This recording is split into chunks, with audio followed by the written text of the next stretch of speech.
ಇನ್ನು ಸಮಾಜ ಕಲ್ಯಾಣ ಇಲಾಖೆಯವರಾತ ಯಾರು ಬಂದು ಇನ್ನೂ ನೋಡಿಲ್ಲ ಸರ್. ಅದೇ ಆ ಸಮಾಜ ಕಲ್ಯಾಣ ಇಲಾಖೆ ಐತಿ ಅಂತೀರಿ ನಿಮ್ಮ ಪಾಲಿಗೆ? ಇಲ್ಲ ಸರ್ ಅವರು ನಾನು ಸತ್ತ ಹೋಗೈತೆ ಸರ್ ನಮ್ಮ ಪಾಲಿಗೆ. ಹಾಂ ಸರ್.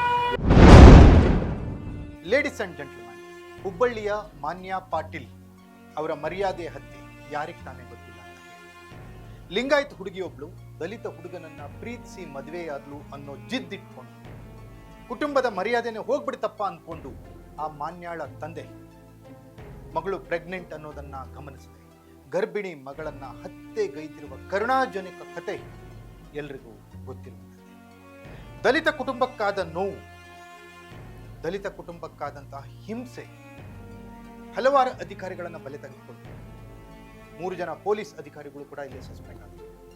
ಆದರೆ ನಿಜವಾಗಿಯೂ ಕರ್ತವ್ಯ ಲೋಪ ಎಸಗಿರುವಂತಹ ದಲಿತರ ಪರವಾಗಿ ನಿಲ್ಲಬೇಕಾದಂತಹ ಅಧಿಕಾರಿಗಳು, ದಲಿತರ ಪರವಾಗಿ ನಿಲ್ಲಬೇಕಾದಂತಹ ಇಲಾಖೆ, ಸಮಾಜ ಕಲ್ಯಾಣ ಇಲಾಖೆಯ ಅಧಿಕಾರಿಗಳಿಗೆ ಸಮಾಜ ಕಲ್ಯಾಣ ಇಲಾಖೆಯ ಮಂತ್ರಿ ಮಹದೇವಪ್ಪ ಗಿಫ್ಟ್ ಕೊಡ್ತಾ ಇದ್ದಾರೆ.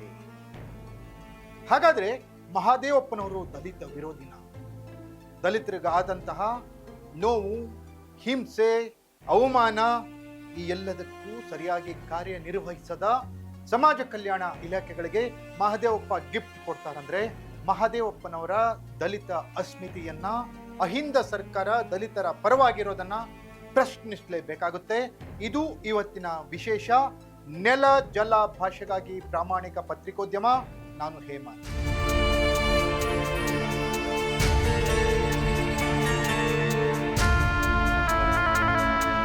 ಮಾನ್ಯ ಪಾಟೀಲ್ ಅಂತ ಲೇಡಿಗೆ ಪೈಪಿಂದ ಹೊಡೆದ್ರೆ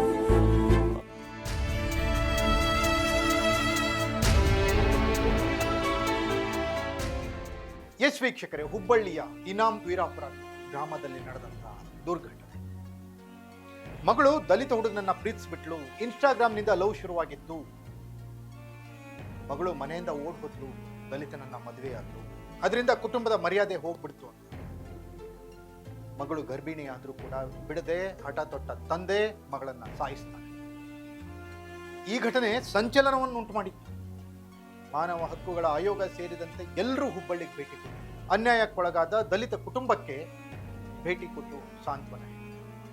ಆದ್ರೆ ಈ ದಲಿತರ ಪರವಾಗಿನೇ ಇರಬೇಕು, ಸಮಾಜದಲ್ಲಿ ಕೆಳಸ್ತರದ ಪರವಾಗಿ ಕೆಲಸ ಮಾಡಬೇಕು, ಸಮಾನತೆ ಸಾಕ್ಷರತೆಯ ಪರವಾಗಿರಬೇಕು ಅನ್ನುವಂಥ ಸಮಾಜ ಕಲ್ಯಾಣ ಇಲಾಖೆ ಇದೆಯಲ್ಲ, ಈ ಇಲಾಖೆಯಲ್ಲಿ ಒಬ್ಬ ಕಿವುಡ ಮಂತ್ರಿ, ಈ ಇಲಾಖೆಯ ಕಮಿಷನರ್, ಮೂಕ ಕಮಿಷನರ್, ಅವರು ಮಾತ್ರ ಎಲ್ಲವನ್ನ ಮುಚ್ಚಿಕೊಂಡು ಸುಮ್ಮನೆ.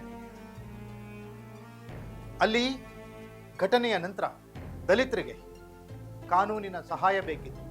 ಅದನ್ನು ಕೊಡುವಲ್ಲಿ ಸಮಾಜ ಕಲ್ಯಾಣ ಇಲಾಖೆಯ ಅಧಿಕಾರಿಗಳು ವಿಫಲರಾಗಿದ್ದಾರೆ. ಸಾಂತ್ವನ ಹೇಳುವಲ್ಲಿಯೂ ವಿಫಲರಾಗಿದೆ. ಪರಿಹಾರವನ್ನು ದೊರಕಿಸಿಕೊಡುವಲ್ಲಿಯೂ ವಿಫಲರಾಗಿದೆ. ಇವರ ವಿಫಲತೆಯನ್ನ ಸರ್ಕಾರ ಪಟ್ಟಿ ಮಾಡಿದೆ. ಕರ್ನಾಟಕದ ಬುಡಕಟ್ಟು ಜನಾಂಗಗಳ ಸಮುದಾಯಗಳ ಆಯೋಗ ಕೂಡ ಇವರ ಕರ್ತವ್ಯ ಲೋಪವನ್ನು ಎತ್ತಿ ತೋರಿಸಿತ್ತು.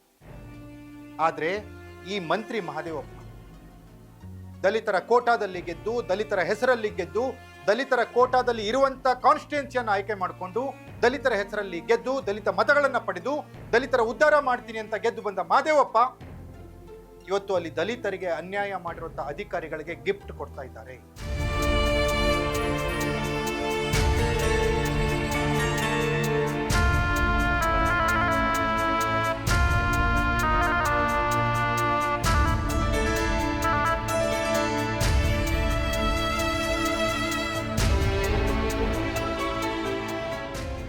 ಶುಭ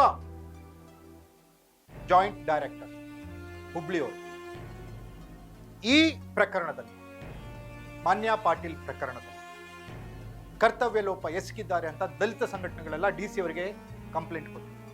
ಆ ದೂರು ವಿಚಾರಣೆ ನಡೆಯಿತು. ಆದ್ರೆ ಆ ಶುಭ ಅವರನ್ನ ಮಹದೇವಪ್ಪನವರು ಅಂಬೇಡ್ಕರ್ ಅಭಿವೃದ್ಧಿ ನಿಗಮದ ಜನರಲ್ ಮ್ಯಾನೇಜರ್ ಆಗಿ ಪೋಸ್ಟ್ ಮಾಡಿ ಅವರಿಗೆ ಅಲ್ಲಿ ಹುದ್ದೆಯನ್ನ ನೀಡಿ ಅಲ್ಲಿಗೆ ವರ್ಗಾವಣೆ ಮಾಡಿ ಅಂತ ಹೇಳಿ ಸೂಚಿಸಿದ್ದಾರೆ. ಇದು ಮಂತ್ರಿ ಮಹದೇವಪ್ಪ ಅವರಿಗೆ ದಲಿತರ ಪರವಾಗಿ, ದಲಿತರ ಅಸ್ಮಿತೆಯ ಪರವಾಗಿ, ಸಮಾಜದಲ್ಲಿ ತುಳಿತಕ್ಕೊಳಗಾದವರ ಪರವಾಗಿ ಇರುವಂತಹ ಬದ್ಧತೆ, ಸಿದ್ಧಾಂತ. ಇವರು ಅಹಿಂದ ಮುಖ್ಯಮಂತ್ರಿ ಸಿದ್ದರಾಮಯ್ಯನವರ ಬಲಗೈ ಬಂಟ. ಅಹಿಂದ ಅನ್ನೋದು ಇವರ ರಾಜಕೀಯ ರಕ್ಷಣೆಗೋಸ್ಕರ, ಇವರ ಮತ ಬ್ಯಾಂಕ್ಗೋಸ್ಕರ. ದಲಿತರ ಮತವನ್ನ ಗೆದ್ದು, ದಲಿತರ ಮತದಿಂದ ಗೆದ್ದು ಆಯ್ಕೆಯಾದಂಥ ಈ ಮಹದೇವಪ್ಪ ಈ ಸರ್ಕಾರದಲ್ಲಿ ದಲಿತರ ಉದ್ಧಾರ ಮಾಡ್ತೀನಿ ಅಂತ ಸಮಾಜ ಕಲ್ಯಾಣ ಇಲಾಖೆಯಲ್ಲಿ ಇದಾರಲ್ಲ, ಇದು ಈ ಸರ್ಕಾರದ, ಈ ರಾಜ್ಯದ, ಇಲ್ಲಿಯ ದಲಿತರ ದುರ್ದೈವ. ಅಫ್ಕೋರ್ಸ್ ಮಹದೇವಪ್ಪನವ್ರಿಗೆ ಬೆಂಗಳೂರಲ್ಲಿ ಇವ್ರ ಇಲಾಖೆನಲ್ಲಿ ಯಾವ್ಯಾವ ಟೆಂಡರ್ನಲ್ಲಿ ಇವರ ಆಪ್ತ ಲಕ್ಷ್ಮೀನಾರಾಯಣ ಎಷ್ಟೆಷ್ಟು ಕಮಿಷನ್ ಹೊಡಿತಾನೆ ಅನ್ನೋದೇ ಗೊತ್ತಿಲ್ಲ. ಇನ್ನು ಹುಬ್ಬಳ್ಳಿಯಲ್ಲಿ ಏನೇನಾಗತ್ತೆ ಅಂತ ಹೆಂಗ್ ಗೊತ್ತಾಗುತ್ತೆ? ಅವ್ರ ಗಮನನ ಬೇರೆ ಕಡೆ. ಅವರಿಗೆ ಮಂತ್ರಿಗಿರಿ ಸಿಕ್ತು ಅಂದ ತಕ್ಷಣ ಅವರು ಒಂದು ರೀತಿ ರಾಜ್ಯದ ದೊರೆ ಅನ್ನೋ ತರ ಆಡ್ತಾ ಇದ್ದಾರೆ. ಇಲಾಖೆಯ ಬಗ್ಗೆ ಸಾಮಾನ್ಯ ಕಳಕಳಿ ಇಲ್ಲ, ಇಲಾಖೆಯ ಬಗ್ಗೆ ಸಾಮಾನ್ಯ ಜ್ಞಾನವೂ ಕೂಡ ಗೊತ್ತಿಲ್ಲ, ಎಲ್ಲಿ ಏನೇನಾಗ್ತಿದೆ ಅವ್ರ ಇಲಾಖೆಯಲ್ಲಿ ಅನ್ನೋದು ತಿಳಿದುಕೊಳ್ಳುವಂತಹ ತಾಳ್ಮೆ ಸಹನೆ ಕೂಡ ಇಲ್ಲ. ಅವರ ಇಲಾಖೆಯ ಅಧಿಕಾರಿಗಳು ಯಾವ ಕಮಿಷನ್ ಹೊಡೆಯೋದು, ಎಷ್ಟು ಹೊಡೆಯೋದು, ಯಾವ ಟೆಂಡರ್ನಲ್ಲಿ ಎಷ್ಟು ಹೊಡೆಯೋದು, ಏನು ಮೊನೋಪಲಿ ಮಾಡೋದು, ಯಾವುದು ಏಕಸ್ವಾಮ್ಯ ಮಾಡ್ಬಿಡೋದು, ಇಲಾಖೆನ ಯಾರಿಗಾರ ಗುತ್ತಿಗೆ ಇಟ್ಬಿಡೋದು, ಯಾರಿಗಾರ ಬರ್ದು ಕೊಟ್ಬಿಡೋದು ಇಲಾಖೆಯನ್ನ, ಅಥವಾ ಮಂತ್ರಿಗಳ ಬ್ರೋಕರ್ ಚೇಲಾಗಳು ಹೇಳ್ದಂಗೆ ಕೇಳೋದು. ಇಷ್ಟು ಮಾಡಿ ಅಲ್ಲಿ ಬಂದು ಕೂತಿರ್ತಾರೆ ಆಯಕಟ್ಟಿನ ಜಾಗದಲ್ಲಿ. ಸ್ವಲ್ಪವೂ ಕರ್ತವ್ಯ ಪ್ರಜ್ಞೆ ಇಲ್ಲದೆ ಇರುವಂತಹ ಅಧಿಕಾರಿಗಳು. ಆ ಕಮಿಷನರು ಕೂಡ ಏನಾಗಿದೆ ಅಂದ್ರೆ ಅಲ್ಲಿ ಎಲ್ಲ ಸುತ್ತಮುತ್ತ ಇರೋರ ಬುದ್ಧಿನೂ ಅವ್ರಿಗೂ ಬಂದ್ಬಿಟ್ಟಿದೆ. Rakesh Kumar IAS, I M safe ಅಂತ ಅನ್ಕೊಂಡಿರೋ IAS ಆಫೀಸರ್ಸ್.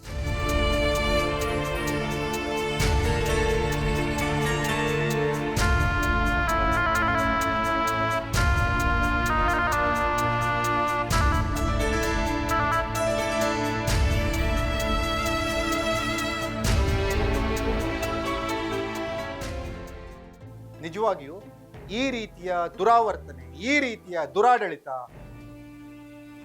ಕರ್ನಾಟಕ ಯಾವುದೇ ಸರ್ಕಾರದಲ್ಲೂ ಕೂಡ ದಲಿತರ ವಿರುದ್ಧವಾಗಿ ಈ ರೀತಿ ಆಗಿರಲಿಲ್ಲ. ಮರ್ಯಾದೆ ಹತ್ಯೆಯಿಂದ ಆಘಾತಕ್ಕೊಳಗಾದ ಕುಟುಂಬಕ್ಕೆ ಚೂರು ಸಾಂತ್ವನ ಹೇಳ್ತಾ ಇರುವಂಥ ಅಧಿಕಾರಿಗಳು, ಅವರ ವಿರುದ್ಧ ದೂರು ದಾಖಲಾಗಿರುವಂಥ ಅಧಿಕಾರಿಯನ್ನ ನೀವು ಗಿಫ್ಟ್ ಕೊಟ್ಟು ಕರ್ಕೊಂಡ್ ಬರ್ತೀರಾ ಅಂದ್ರೆ ಮಹದೇವಪ್ಪನವರೇ, ನಿಜವಾಗ್ಲೂ ನಿಮಗೆ ಶೇಮ್ ಆಗ್ತದೆ.